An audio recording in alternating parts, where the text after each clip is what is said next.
So, may nakita akong video ng isang Pilipina dito sa Amerika. Sabi niya nakakahaggard daw dito sa Amerika dahil ang mahal magpaganda. And she is not lying.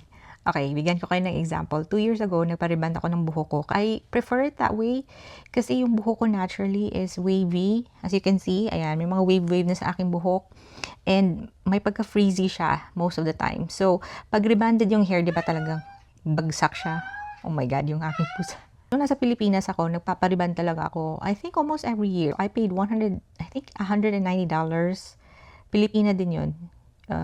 Pumunta ako ng bahay niya and then dun niya ginawa yung treatment. So, depending on the current exchange rate, mga more or less 10,000 pesos. Nung nasa Pilipinas ako, I think the most that I paid for it was 5,000 pesos maybe. So, imagine half of the price ng hair rebonding dito sa Amerika. That's why a lot of the Filipinos na nasa Amerika, when they go home sa Pilipinas, they do all sorts of things. Nagpapaganda, nagpapariband, nagpapa-hair color, nagpapa-hair treatment, whatever else that they wanted to do para to look good. Ang mahal dito, ang mahal magpaganda.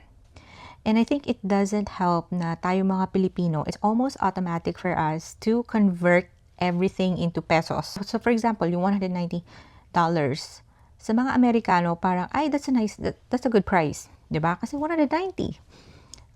Pero sa ating mga Pilipino, ay 10,000 pesos. 'Di ba? And it's not that I can't afford it because I can. I have a job dito sa Amerika. Yun nga lang, parang siguro kuripot lang talaga ako.